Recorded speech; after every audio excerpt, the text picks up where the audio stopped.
Welcome to the Hunt, Fish, Spear podcast, a place where we share our experiences and stories to help your next trip. And now, your host, Chase Addy. Welcome, everyone, to Hunt, Fish, Spear. I got Bryan Connley, and good to have you. Thanks for coming on, man. Appreciate it. So, Bryan, you run a custom fishing rod company. Yes, sir. Right? Or would you consider it fishing rod, or would you? Or yeah, tackle? we kind of specialize in custom rods, reels, and line. We try to get them the complete package so it's ready to fish. Okay. Yeah. Yeah, I notice a lot of the things I see are you guys doing complete setups. Do you feel like you do more setups than just single rods? We love doing them, and that's something over the years that's gotten bigger and bigger. I mean, looking back years back, we'd get one or two big orders like that a year, and now it seems like there's always one in the shop every month, and we love doing that, but it's still as we grow, we still do the one at a time rods for guys that walk in, just want to buy their first $100 rod, and we cater to everybody. Cool. So how long have you owned Connley? How long have you been in the custom fishing rod company?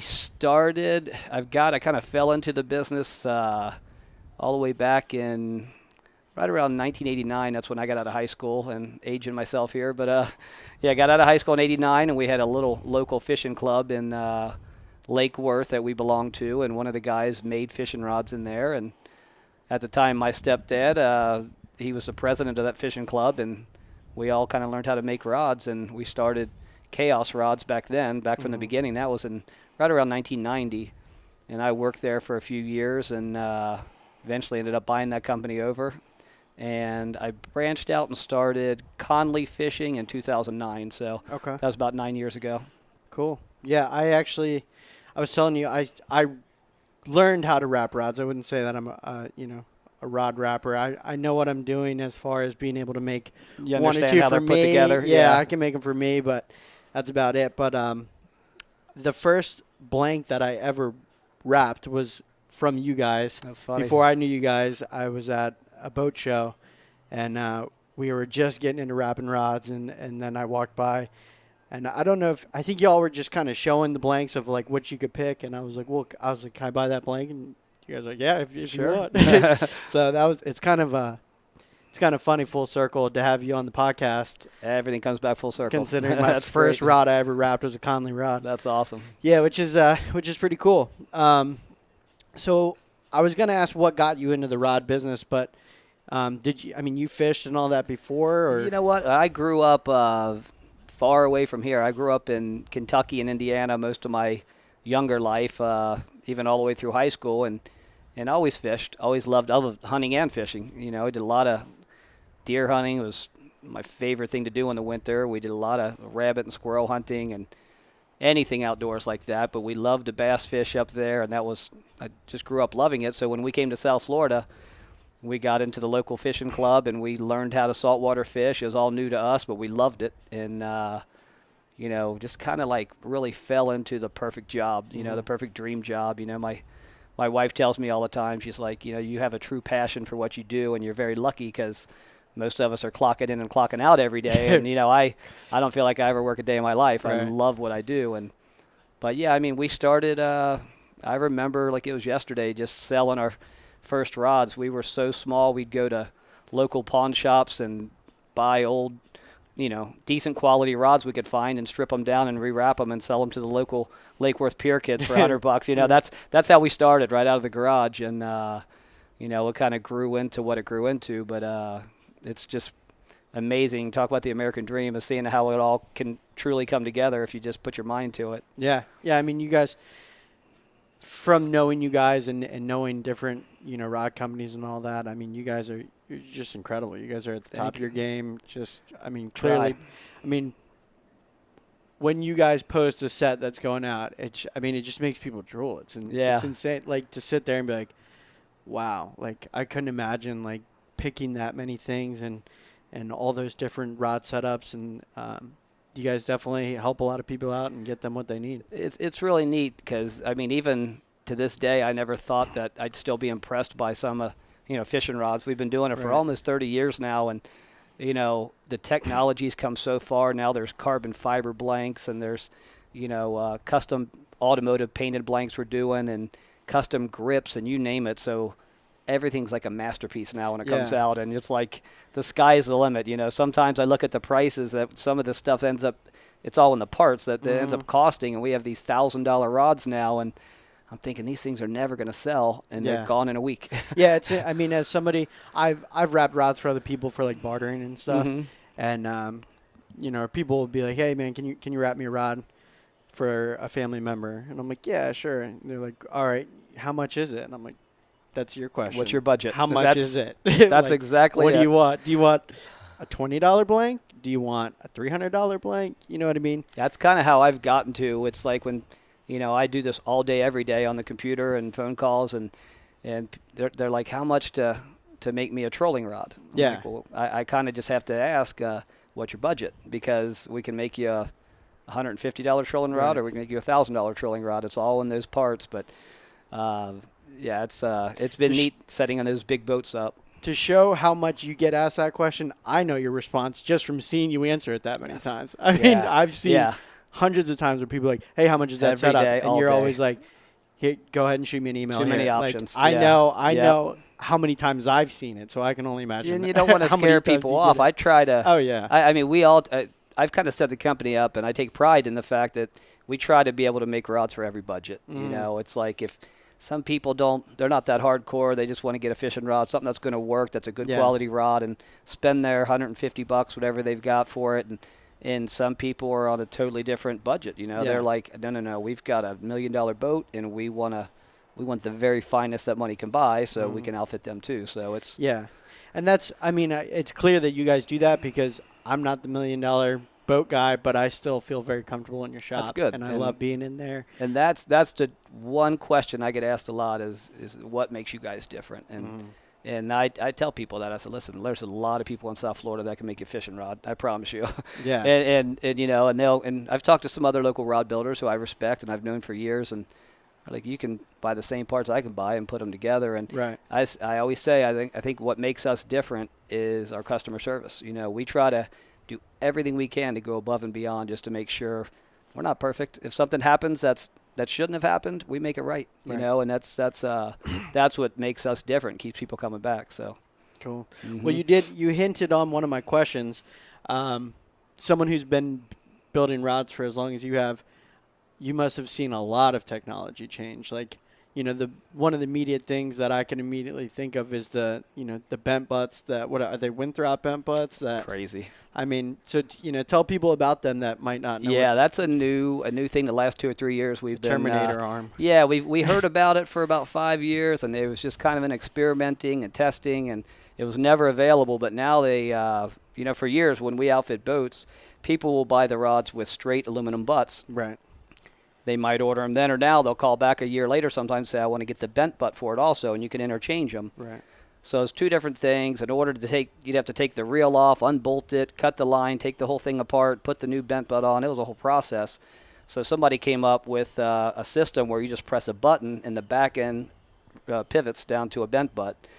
And now, I mean, it's pretty expensive. It's an expensive little toy. It's a $350 little upgrade, but now you don't have to buy both, and the convenience factor is just beyond explainable. It's like, I put a couple on my 50 trolling rods, and that's how I started. And after the first trip, now I have 10 of them in the garage, and every single one of my trolling rods has them because I like the flexibility. And even with my big bent butt, even my big electric, it's like when I'd come back from fishing, I would have nowhere to store the big bent butt. It would just kind of lay on the ground in the garage, and now I clip it straight and hang it on the wall, and it's out of the way and just super convenient. Yeah, plus it looks incredible. It's one of those things I always say. I'm like, why didn't I think about that? Because it's just such a simple thing, but there's inventions out there like that, just still not thought of yet. Yeah. Well, hopefully you'll come up with it. Come up with the next one. That's my mind's always going. I'm always trying to figure out the next thing. That's something that I think is really cool. Is you're always trying to figure out the next great thing that you can put out there that no one's ever seen before. And we've been experimenting a lot, and I've got some ideas coming up. Cool. So cool. Well, that's I don't know if y'all had seen that or was it something you guys came up with, but the The wooden rods. Isn't that neat? That looks pretty cool. That's kind of, I'm building my new shop here at the house, a new kind of tucked away garage, and I wanted to come up with something that was just super different and super unique. And we've been playing with some new things, and that's one of them. And that's just really taken off right now. It's like the response has been nuts. And we've only built a couple. We got them to one of our artist girls, and she painted it all up for us. And so they're hand painted. Yeah, they're all hand painted. Yeah, every one at a time. And it's taken off so much. She's doing about 60 of them right now as we speak, and we'll have them back later this week. And I think on Friday we're getting them back, and we're going to start really pumping them up. But we built the first two. As they were coming to life, we were all just like, our eyes were getting bigger and bigger, and we're all drooling looking at them. And cool. They look gorgeous, and I didn't even get a chance to post them for sale, and people were just hitting me up for orders, and so I finally had some guy from New York got these first two, and we just shipped them out to him, and immediately it's just like numerous people lined up, and they're expensive because they're all hand painted, so it's an upcharge for the paint job, but people were not blinking an eye. They wanted them, and it's like, it's like we can add that custom paint job to any rod that we make, from a light tackle, freshwater rod, all the way up to a marlin rod. So it's just one of those things, and so we're super excited to see where that leads us. But we've only built 2 of those, and I think we've got about 20 more sold already, and it's only been, I think we posted them on Friday, and today's Tuesday. So it's been about 4 or 5 days of people seeing them online, and I was laughing last night. I said, I can't believe it. I think it had about 90 shares last night, just after 4 or 5 days. So it's really the second I saw it, I was huge like, response. It kind of looks like the old school bamboo look, and now they're a lot of people are doing those painted wood transoms and all the the gunnels like that, all painted up with the wood, and it's going to look real pretty. I can't wait to do a full set of those on a big sporty or something. So it's fun. Not only are you getting like good quality stuff when you get a custom rod, but it's fun to really think outside the box and ask for stuff. Like, I know rods that I've wrapped, where you just spray paint the whole thing maroon and then go from there and stuff. It's just it's a fun thing to do. It's a true piece of artwork. At the end of the day, it's like, I know, and everybody's got a different taste, and sometimes some of my guys at the shop might make something that I'm not crazy about it, but the next guy loves it. And it's vice versa. Some things I love, other people don't like. So that's why when we put those wood grain ones out there, it's like, we'll have to see what the response is first. And we recently did some that were chrome painted. Did you see them? I saw those, the metallic ones. That was insane. They look so pretty in person too. But we did, I think, a gold, a silver, a blue, and a pink, and did people freak out about it? Yeah, just for somebody who wants something totally unique, I don't think there's anything like it in the entire world, So we got a guy that chromes stuff, and he can do any color you want, and just that people like stuff that's unique. Yeah. People like stuff that's different and unique, and we've got certain customers that come in that'll see that, and they've got to have it just because there's nothing like it in the world, So especially with the fishing rods. It's like it's almost like when you get the back of your boat set up, and to me, it's a disgrace when I walk by and I'll see a big 60-something foot Viking and it's got a hodgepodge of rods. I'm like, come on, that drives me nuts. But to me, I always call it jewelry for the boat. It's like when you look at that, it's just like beautiful when it's all set up right. And whether you catching fish or not, you look like you know what you're doing. Plus, it's got functionality. Oh, totally. If all your rods are the same, all your reels are the same, and all your lines the same, when you pick up the rod, what you're going to feel. You're like, if you need to back down on the drag, or, you're not going to be looking for a star drag on a lever drag. You know what I mean? You get dialed, because in those hectic situations where you have, 30 dolphin around the boat, or, extras, a rigged third and ready. sail in a tournament, you got to be able to just not even look, put your hand on it, know what you're feeling, have them all set up. And I've gone on charters with guys that run out of the Keys and stuff, and like, it's 2 or 3 of us, and there's 30 rods, and you're like, I feel like that's a little overkill. And then you watch these captains are machines. They're like, they just mentally, like, they have their rod holders numbered, and they can just grab a rod without looking. Because in those hectic situations, especially tournament fishers, any mistake can be cost you the whole tournament. You a lot Absolutely. of money. We had a trip this summer, tournament fishing, and we got lazy. I think your friend George was on the boat. You mentioned George. Yeah. And we got lazy. We had a nice kingfish on, and there's 6, 7 of us on the boat. We had plenty of people that could have helped, but we didn't pull the what do you call the drift sock. Right. We didn't pull it in because the big king was on the opposite side of the boat. We're like, yeah, we got this.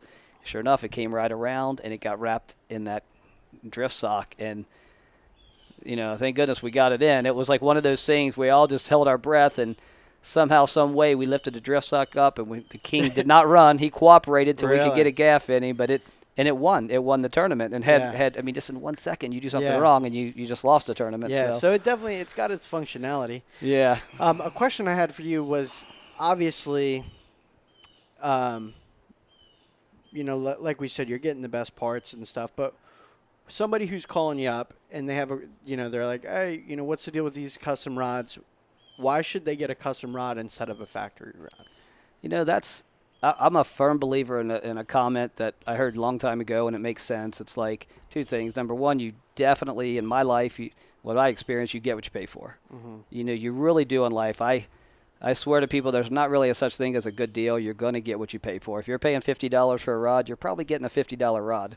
If you're paying $150, 9 out of 10 times you're getting a $150 rod. It's But the comment I was getting at, though, is if you buy quality once, you have it forever. And I'm a big believer of that, because, I like to buy stuff that lasts. And this funny story years ago, and it relates to that topic, is I had a guy I was fishing with, and he could never understand. He's like, man, I can't believe you got customers that spend $150, $200 on a fishing rod. I can't even believe that. Yeah. And he had this little Walmart special that he had, and then he's like, this is my rod, and it catch the same fish here. We're fishing side by side, and I just kind of laughed it off. He didn't understand, and he was new to fishing, and I said, it is what it is. Well, we were fishing on the beach every day, and we're catching snook, Jupiter Inlet, just walking the beach and just having a ball. And after about a week or two, he came to me and he gave me his rod. He said, could you fix these guides?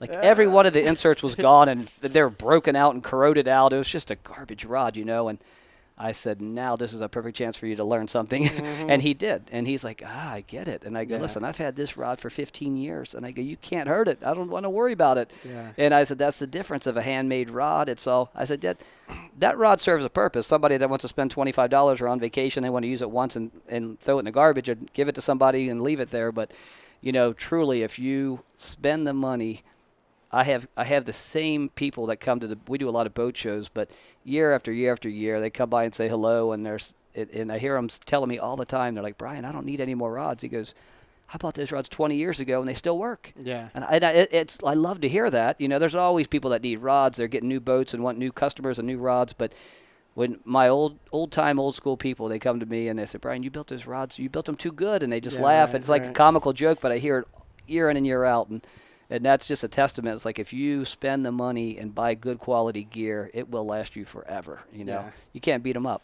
Yeah, plus, to chime in on to answer some of the question that I asked you, mm-hmm. but you got to think, someone in a factory, or if a machine's wrapping it or something like that, they're not going to notice a chip in the ceramic or something. You know what I mean? Like, or an imperfection in a blank, or it might not get splined right. Mm-hmm. Sure, all that these stuff. Things, yeah. But when it's in your shop, someone's hands are actually touching it, holding it. The second the reel seat's weird, you're like, this mm-hmm. reel seat's off. We need a different one. Or if it doesn't, I think you get just a much better quality. You totally do, and it's like, I tell my guys too all the time. I'm like, we have guys that specialize in every little department in our shop. Mm-hmm. That's where they work. They don't leave their spot. One guy just does grips.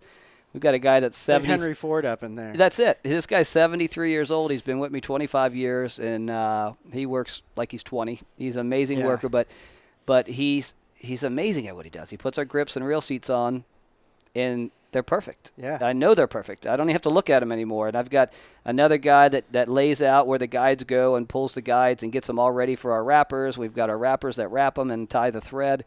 But every one of them, one guy just does epoxy. They're all amazing at what they do. Right. And my point is, like I tell them, I say, you do it right, because it's easy to do it right.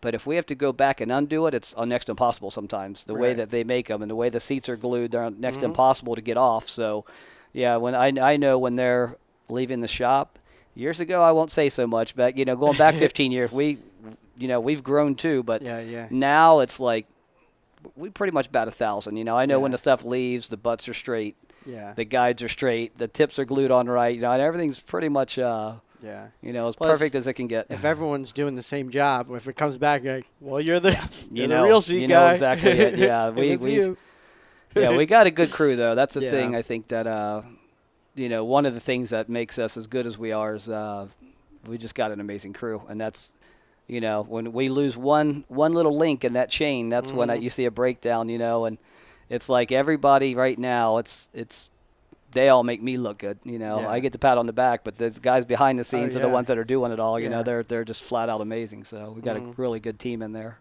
Yeah, it's incredible to walk in the shop. I bring, anytime if I need a part or something like that, and I come to the shop, I always try and bring the kids, just because. Yeah. I just like them to just look and be like, look at this. Yeah. Because it's something to look at. To watch each stage, and I love getting the kids in there and being like, I don't think you were there last time, but my son Davey was in there, and he was just like looking all around and stuff. Well, that's the one thing that our customers always liked. We talked over the years about maybe just doing a showroom on the main drag for the customers, but I'm like, no. This is a big part of it. We have a showroom, but we have 50% of its factory. But it takes 2 minutes to walk through our little factory and just get a quick little tour. But people like seeing the behind the scenes and seeing how the grips are put on. And it's we just don't plant a seed and it grows. No, it's all handmade. That's why it takes a good couple months to get built. It's a whole process, and it's a lot of hands-on. So it's kind of a lost art. But we're one of the few companies, I think, that build them and sell them direct to the public. We don't really put them in a lot of stores. Our demand, just keeping up with all the customers, keeps us backed up a few months year round. So never really did a lot of wholesale. It's all consumer direct and word of mouth. So I definitely like. To go back on that, I don't even think I've showed my kids the showroom. Yeah. You're stuck in the back, right? Isn't that funny? This is what's cool. Yep. Sure, the showroom's gorgeous. Yeah. Don't get me wrong. Yep. It's as a grown man, I don't even like walking in there because it's I need everything. You want everything. Yeah. But as a father, I like showing them the factory because it's it's cool. It's cool to see American-made stuff made with their hands. Yeah. And showing that there's a purpose to do this stuff. And, I got a rod table in the garage, and I hope one day I'll be teaching those kids how to wrap rods. It's a great hobby. Yeah. It's fun. It's fun. It'll keep you up at night when you're doing it. I'll stay up all night. The sun will come up, and you're like, okay, maybe I should go to bed. Yeah, right? We still have a lot of, local rod builders, and we're totally cool with that. They come in, and they'll order rod wrapping machines. They'll watch our guys and kind of pick their brain for a few minutes, and we'll sell them guides and parts. We have no problem at all with that, which a lot of people don't know that. They're they think that it's taboo. It's I can't go in there. Right. I make rods. Now, we welcome everybody. We've got thousands of rod blanks and grips and reel seats, and any local rod builders, they come in. We try to keep it good like that. Yeah, obviously I'm not doing it for a job, but I'm a local rod builder, and anytime anyone's ever asked me where do I get, where should I get rods? Yeah. Go to Connley. Oh, sure. You know what I mean? Sure. Because I know how you guys treat me as somebody who's trying to wrap a rod or something like that. I'm like, you go to Connley. They'll get you all set up. That's awesome. So you guys are definitely doing it right. Appreciate it. You did bring up something that I was really curious on, because it's for one, when I'm going into the shop, I know when it's that time, but boat show season, it's you laughed at, you said you never work a day in your life. Yeah. Boat show season, y'all are insane. You guys are just. It's grueling, man. It's how many boat shows do you do a year? Well, it's funny because goes back to when we first started, but we did our first boat show way back. I'm talking a good 20 years ago, and I remember we heard about this Houston boat show out in Texas, and it's a 10-day long event. And we packed up a van. We had no idea what kind of fishing they did out there. It was just kind of on a whim. And really? Yeah, me and my dad drove out there together, just the two of us, and we found out real quick what kind of rods they liked. We had a crowd around the booth, and every inshore cork, trout, and redfish rod we had was sold in the first weekend. Really? And we still had another 7 days to go, and I remember we held one of each just to take orders on, and I think we went out there we sold probably 25, 30 grand worth of rods that week, and we had a ball. When was that? This was 20 years ago. Really? Yeah, in Houston, Texas. And so we said next year we knew what to bring back. And what happened next, I remember, is I said, well, I'm going to go try this one up in New York City. And I'd never been to New York in my life. I was petrified. I'd just seen it on TV. I don't know part of New York. Well, I remember thinking clearly, I said, if I can do this, I can do anything. And I was scared. You know, I had a map, and I had a van, and I had a van full of rods, and I was by myself. In New York. With a lot of money in the back. And I drove all the way there. And I planned it so I could pull in there around 1 o'clock in the morning because it was right by Times Square, and it was in the heart of New York City and Manhattan there. And long story short, I made it work. We had a little 10-foot booth, and we had a line of people out of the booth. And I remember losing my voice. I couldn't even talk anymore. I was just selling so many rods, and we had a great weekend. And we came back the next year and got a 30-foot booth and brought about, I don't even know, 8 guys with us, and a lot of the local experts up there we made friends with, and they came and helped us, and that was it. We had a taste of that in our mouth. And back then we were doing 50 boat shows a year, maybe 55, and we had 3 crews at a time on the road. We had one running out to New Orleans, we had one running up to Ocean City, Maryland, and we had one right here in town in Florida. And we have so many 3 boat show weekends, and that's when we were making a lot of money, but it was complete chaos. That was the name of the company. Right. That's exactly what it was. It was total chaos. We were running in circles, and we 50-something boat shows a year. And fortunately now, I mean, the internet has changed the whole business so much. So now we've tapered it down to maybe 10 boat shows now. Okay. And it's the top 10. And even my guys are like, we're so busy in the shop now. The boat shows are somewhat of an inconvenience, but I know a couple of my main guys are always telling me, let's cut out this show and let's cut out this show. I'm like, these are the 10 we still got to do. Yeah, right. You know, most of them are in Florida, though. We do the West Palm, Miami, and Fort Lauderdale, and we've got one in the Keys. We've got 5 or 6. You still do the Annapolis one, or? Yeah, Annapolis, we skipped it this year. It's kind of going to be an every other year, and it's never a great show because it's the end of the year for them. It's like in November, and it's October, November area, and it's like most of the guys are getting ready to put their boats away, but I just love the city. I love that city. It's gorgeous. Where I'm from. Oh, yeah? Yeah, I love that of downtown area. I love the food. I love everything about it. So I always try to say, we got to go do it. It's an awesome time of year. But we didn't go up this year, but next year I'm sure we'll be up there for that. And there'll be people from Maryland watching this. So. Oh, cool. Yeah. Buy rods when we come up. That way we come back. But that was probably the weakest one on the list as far as like our top 10, but it's still a really good show. And we do a big one in Atlantic City that we absolutely love going up there. That's like a vacation for the guys. They we stay in the casino. We've got a lot of friends up there. We do great at the boat show. You gamble a little bit at night, throw some dice, and have some fun. It's always a fun week, and we do the New York boat show still, and it's just kind of tapered it down to that top 10 again. But it's shows we can't miss. We know when January starts.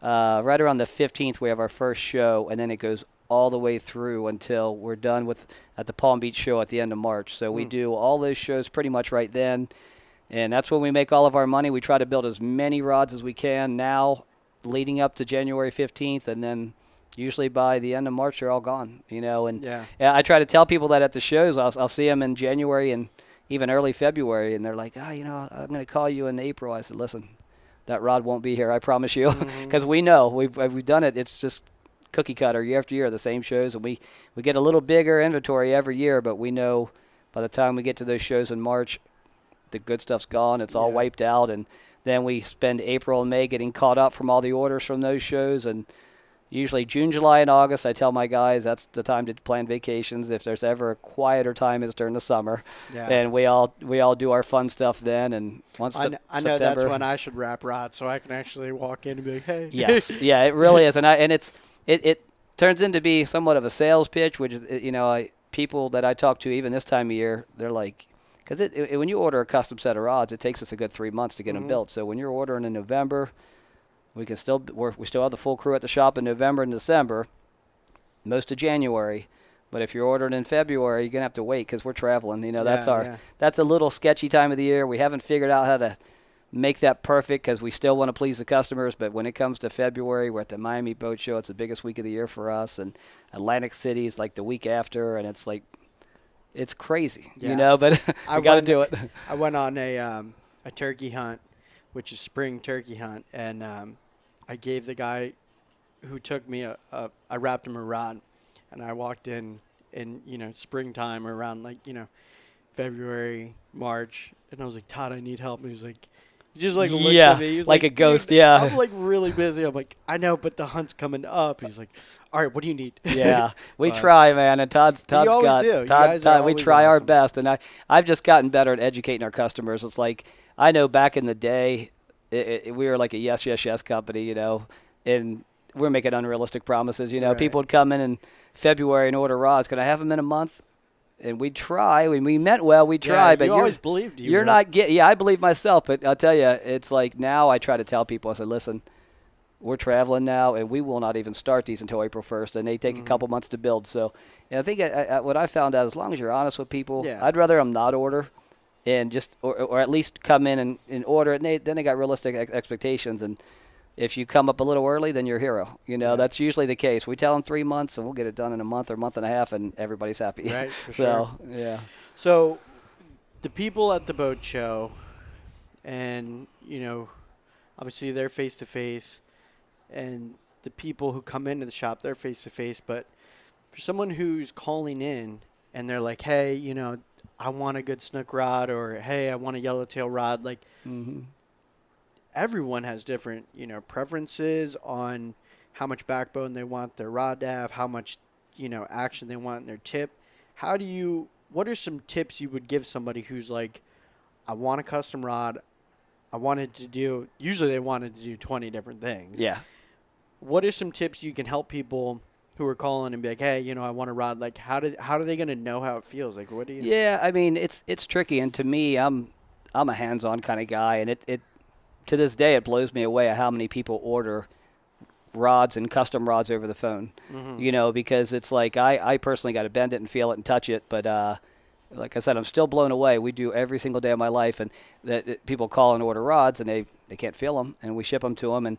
But we've been doing it so long now, and you know how they feel. We do. We know what we usually. I'll ask the right questions and find out what reel they're using and find out exactly how they're fishing with it, because I think that's one thing I do every day of my life too, is when they'll send me an email, hey, I want a good striper rod. What can you recommend? And I'm like, okay. Instead of just being like, some guys just want to sell them a fishing rod and close the deal and take the money and run. Well, no, it's usually 3 or 4 emails back and forth. And I think that should tell them something too. I was like, listen, I'm not here to just sell you a fishing rod. I want to try my best to get you the right rod. And I'll ask them how they're fishing. Are you live bait fishing? Or are you dropping a jig? There's just two different types of fishing up there. They could be inshore fishing, or they could be dropping 30-pound test with a big sinker and a big live bunker. And then I'll ask them what reel they're using and what size line they're using. Try to dial it in as much as I can so I can recommend a perfect rod. And usually by then, we usually pretty good. It's every once in a while a guy gets a rod and he's like, oh, you know what? This was a little bit heavier than I thought, but I can use it for XYZ. Yeah. Do you have something one shade down, and we'll build it? Sometimes we'll do that. End up building them a second rod. There's always a purpose for the rod. They can find something for it. But usually we're pretty darn good. But if it's, like I said, if it's a little off, they're always going to find something else to fish for. You need about 50 rods, right? That's how matching sets start. Yeah. Like, all right, well, can I get another one? Can you make it look like the last one? Then you get 2, and you're like, all right, can I get 3? Can I get 4? Well, and honestly, the boat shows have been real good for that too, because it's neat, and it shocks me how much people keep the knowledge that they write down. We try to, when people come and they'll bend, they might not buy it at the boat show, but they'll bend 6 or 8 rods, and they'll find one that they just love the feel of, and we're real good about writing that down and giving them, a brochure. And it blows me away. 6 months later, we get a phone call, and they're reading it right off the brochure. Yeah. Said, this is what I want. I bent this one. I like this one. I need to order 4 of these. Right. And but yeah, a lot of people do that. They'll come and they'll bend, and they're not quite ready, but they'll keep that information, and 6 months or a year later, they'll call and say, I want to get 4 of these and 4 of these, and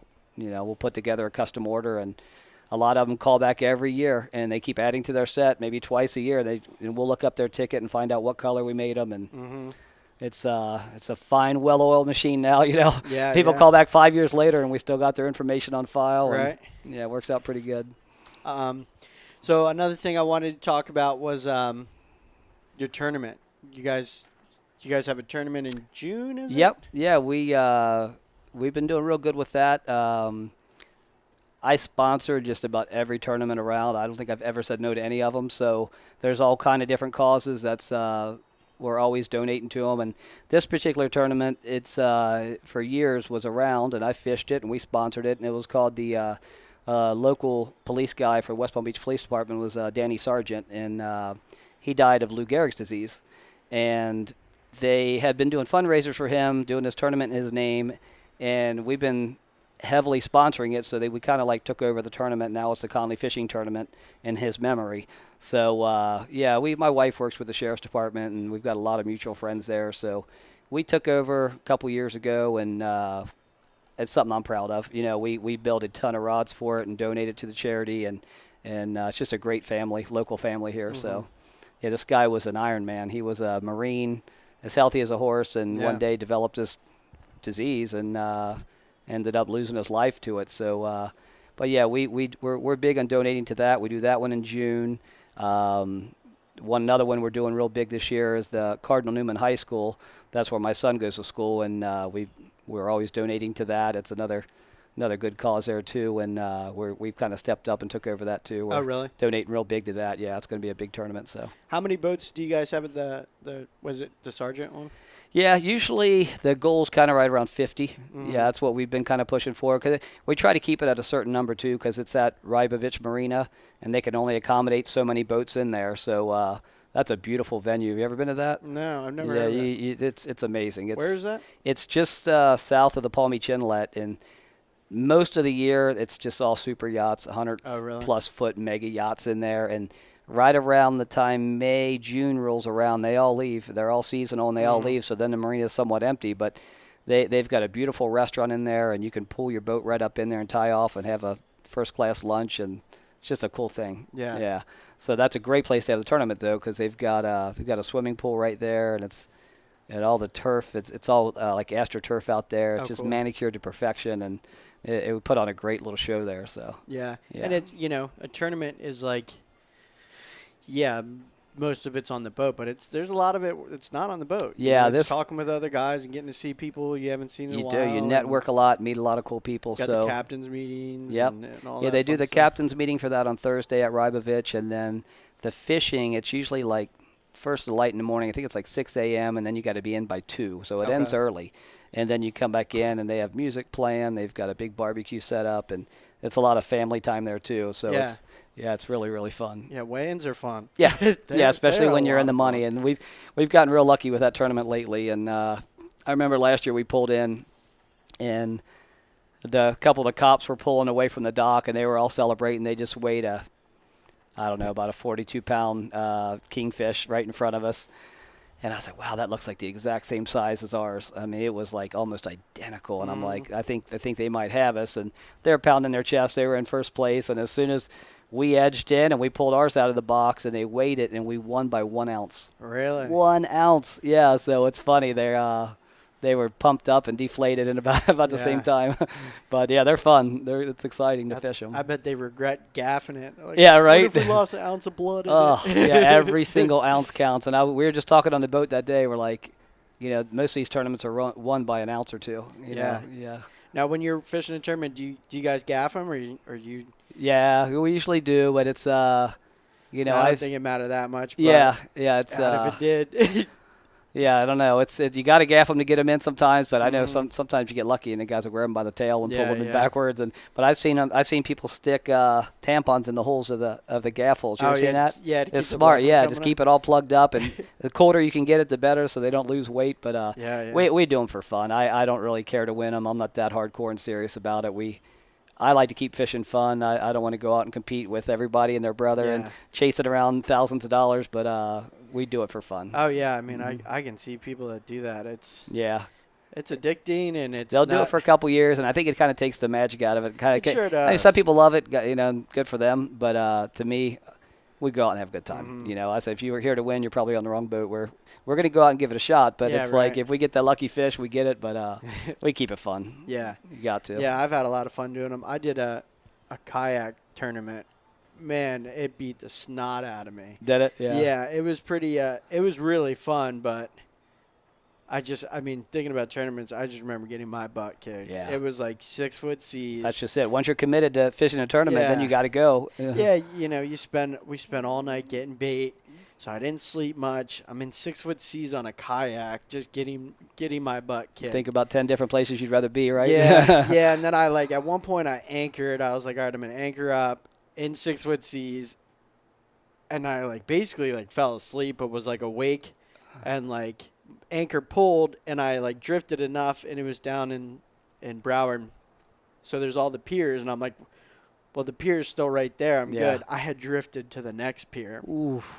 It was not fun. Yeah. I came in, and I looked around. I was like, I don't see my car. And I'm like, wow, what pier is this? And they're told me. I was oh my gosh. Where's, whatever pier it was? And they're like, oh, that's up that way 6 miles. I was like, have fun paddling back, right? That's funny. It was fun. I mean, the way and everything was fun, but I got my butt kicked. Wow. It was hardcore, but I definitely enjoy the tournaments, and it's a lot.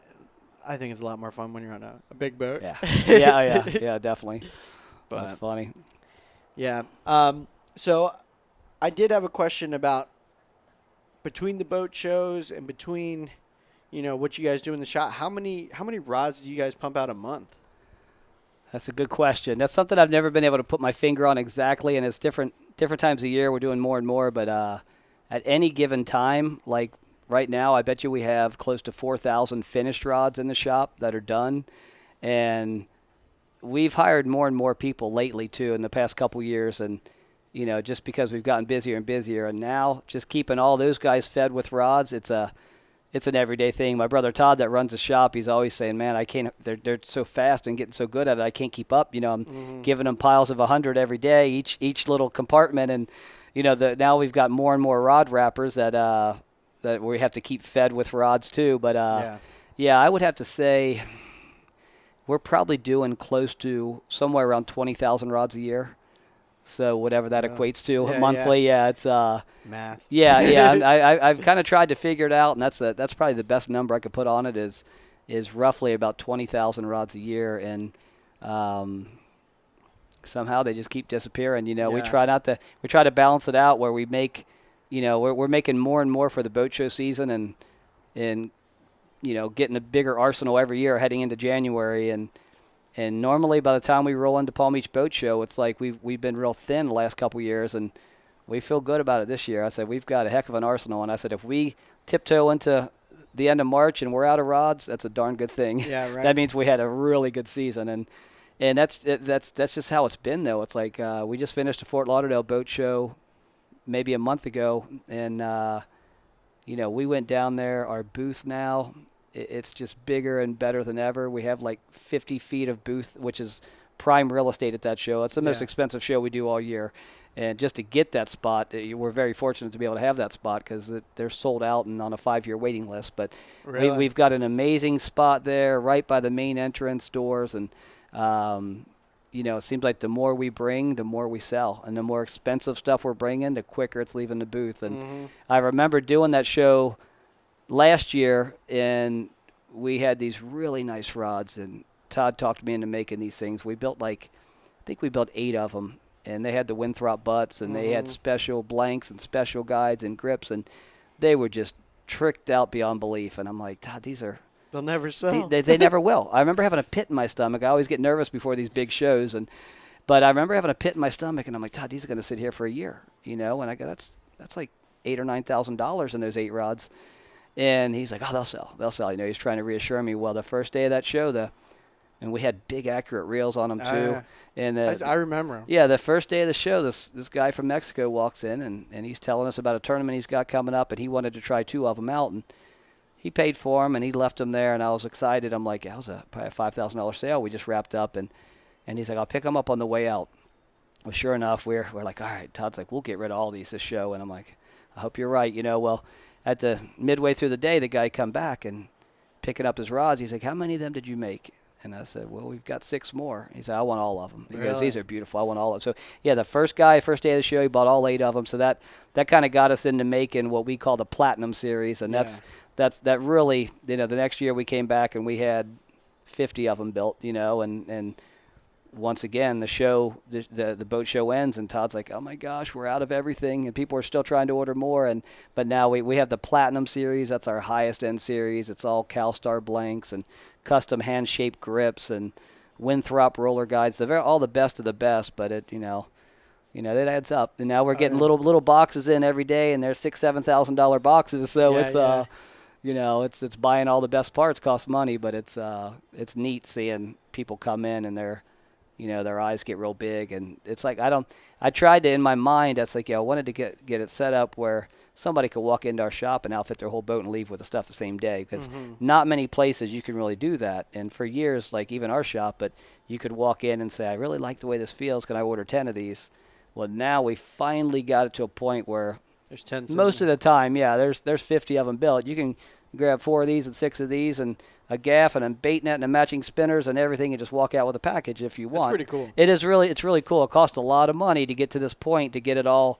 I look around at some of the stuff, and I'm like, there's hundreds of thousands of dollars worth of merchandise that's done and ready to go, where now it's becoming everyday practice. It's like, if you build it, they will come, and that's how it is. People are walking in, and it's an everyday thing now, and it's not a big deal for a guy to walk in and grab $4 or $5 grand worth of rods and walk out and be ready to fish in it that weekend. And it's really neat. That was our ultimate goal, and we're still growing and getting bigger and bigger. But it's neat now. People can do that. Do you think you'll outgrow the shop that you're at now? Or? We actually outgrew that shop about 3 years ago. Yeah, you definitely did. That shop I would love. It's only a little 2,000 square foot shop. And you guys pack a lot in. We there. do. It's like it's one level, but multiple. We've got them on the ceiling. We've got rods on the walls. We have no room left there, which is why I just built this new building that I built here on my property's 2,400 square feet, and it's got 16-foot walls. It's pretty massive considering for a garage, and we're going to moonlight out of there and kind of store a lot of stuff. I'm going to pull a lot of work out of there that we can put over here to give them a little free space, but the rent's perfect over there. Yeah. It's right on Southern Boulevard. It's on the main drag, so people can walk in there. So we're going to keep that for the customers. It runs itself. No sense in getting rid of that, but this should give us a little elbow room that we can kind of grow into. Yeah. It's definitely on the main. I drive Southern twice a day to go to and from work. Yeah. Every time I pass Goodyear, I'm like, wonder what's going on at the rod shop. Yeah, there's always something, man. I drive by it all the time, and I'm like, that's kind of where we're at now. It's like for my whole life I've been making rods, and I kind of got just the way the company just evolved. It's like now I'm not in there every day. I work out of my office here at the house, and I take care. It's a full-time job just doing what I do. I do all the social media. I pay all the bills. I do all the ordering. I do all the paperwork, all the boring end of it, but answer all the emails, and there's 4 or 5 different avenues I got to check every day nonstop of just answering questions, and I pop into the rod shop once a day and drop off paperwork and usually see what's going on for half an hour there and take some pictures, and I'm posting pictures of rods for sale every day, and kind of grew into a whole different job for me, and Todd's taken over the full everyday production, which is what I did for years, and that's one of the reasons I wanted to build this new shop, is I can kind of tiptoe out there at night and do whatever I want to do and create new stuff and, get a little more hands-on because I enjoy that. So very cool. Yeah. So people can find you at the shop, which is on Southern. What is that, just before Royal Palm Beach Boulevard?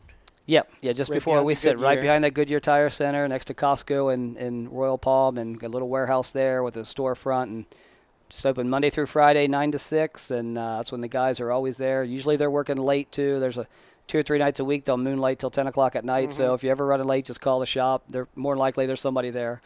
And I'm on the email 24/7. What's your email? It's bconnley@gmail.com. It's the BCONNLEY @gmail.com, and people love that, too.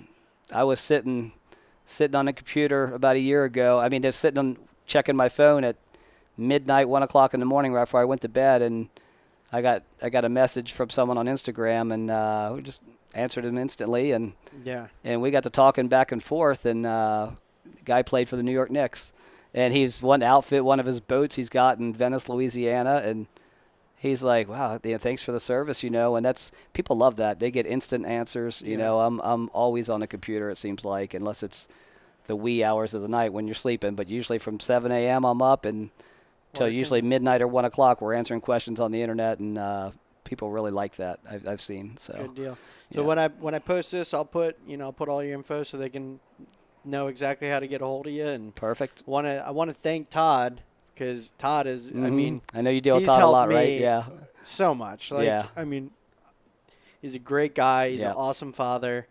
I mean, I look up to him a lot. That's awesome. He's really helped me do a lot of stuff and make me, happy, make me smile. And that's good to hear. Building rods is, I mean, like you said, it's a lost art, and it's really fun. It's really rewarding, especially when you're gifting it and stuff like that.